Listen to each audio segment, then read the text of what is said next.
नेपाली समाज र यौन स्वास्थ्यका अनुसार हरेक महिलाको शरीर र पुतलीको बाहिरी बनावट भिन्न हुन्छ। यसलाई मुख्यतया 5 वटा प्राकृतिक बनावटका आधारमा वर्गीकरण गरेर बुझ्न सकिन्छ। यहाँ तिनको विस्तृत विवरण प्रस्तुत गरिएको छ। 1. एमएस कटी एस कटी माइनस भित्री ओठ ढाकिएको बनावट। यो धेरै नै सामान्य रूपमा पाइने बनावट हो।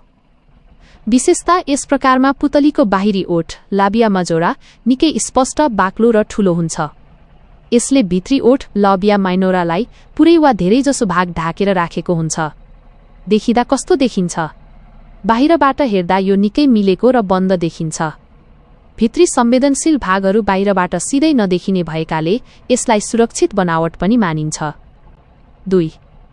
एमएस कोरियन एमएस कर्वी भित्री ओठ बाहिर निस्किएको बनावट। यस प्रकारमा भित्री ओठ अलिकति ठूलो हुन्छ।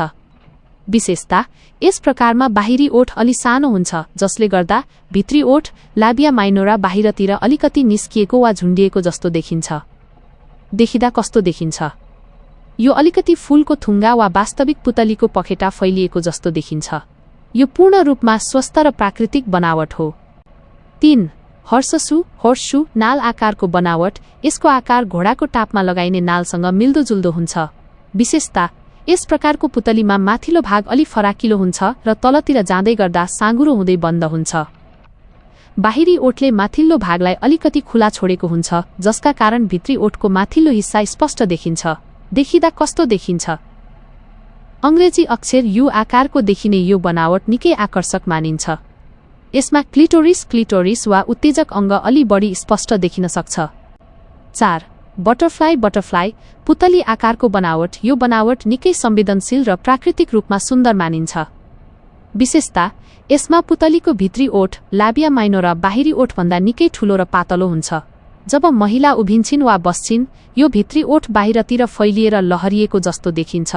देखिदा कस्तो देखिन्छ? यो हेर्दा झन स्पष्ट रूपमा पुतलीले आफ्नो पखेटा फैलाएर बसेको जस्तो देखिन्छ। यौन उत्तेजना र आनन्दका दृष्टिकोणले यो निकै संवेदनशील र उत्तम मानिन्छ। 5.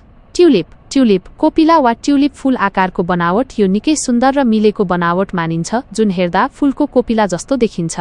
विशेषता यस प्रकारमा भित्री ओठ लाबिया माइनोरा बाहिरी ओठको ठिक बीचमा लुकेको हुन्छ, तर यो हल्का रूपमा बाहिरतिर देखिन खोज्छ। देखिदा कस्तो देखिन्छ? यो हेर्दा ठ्याक्कै फुल्न लागेको ट्युलिप फूलको कोपिला जस्तो देखिन्छ। यसको बनावट निकै सुव्यवस्थित र आकर्षक हुन्छ।